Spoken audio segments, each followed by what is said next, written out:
پاک نے یہ پسند فرمایا ہے کہ میرے محبوب کو لوگ اس طرح نام لے کر نہ پکاریں جس طرح ایک دوسرے کو پکارتے رہتے ہیں، او فلاں او فلاں او فلاں۔ یہ اللہ کو پسند نہیں ہے۔ اللہ پاک نے قرآن پاک کے اندر ارشاد فرمایا، سورہ نور آیت نمبر 63، اللہ فرماتا ہے لا تجعلوا دعاء الرسول بینکم کدعاء بعضکم بعضا، اے لوگو رسول کے پکارنے کو آپس میں ایسا نہ بنا لو جیسے تم ایک دوسرے کو پکارتے ہو۔ اس آیت کریمہ کے تحت علماء کرام نے چند ایک اقوال بیان کیے ہیں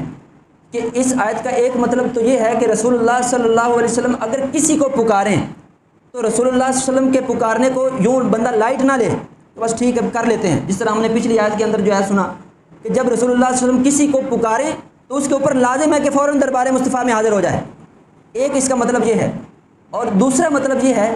کہ جیسے لوگ ایک دوسرے کو نام لے کر پکارتے ہیں، اللہ کو یہ پسند نہیں ہے کہ میرے محبوب کو بھی یوں نام لے کر لوگ پکاریں، بلکہ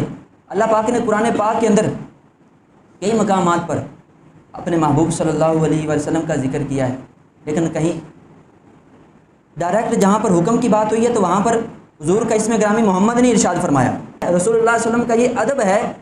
کہ رسول اللہ صلی اللہ علیہ وسلم کو جب بھی کوئی امتی پکارے تو ان کے نام سے نہ پکارے، ان کے کسی لقب سے پکارے، یا نبی اللہ کہہ لے، یا رسول اللہ کہہ لے، یا حبیب اللہ کہہ لے، یا رحمت للعالمین کہہ لے، یا نور اللہ کہہ لے۔ یہ آج ضرورت ہے کہ ہم اپنی بھی اصلاح کریں اور اپنی اولاد کی بھی اصلاح کریں۔ کئی ایسے چھوٹے چھوٹے بچے ہوتے ہیں تو وہ جو ہے نا حضور کا نام ایسے لے رہے ہوتے ہیں جیسے ہم ایک دوسرے کا نام لے رہے ہوتے ہیں، محمد محمد کے، کیونکہ گھر کے اندر وہ ماحول ہی اس طرح کا ہوتا ہے، جی محمد نے یوں کہا تو محمد۔ کئی دنیا دار ایسے ہیں سیکولر، وہ اگر حضور کی بات کو جو ہے نا وہ کوٹ کرتے ہیں تو وہ محمد کا بس کہتے ہیں محمد نے یوں کہہ دیا، محمد نے یوں کہا،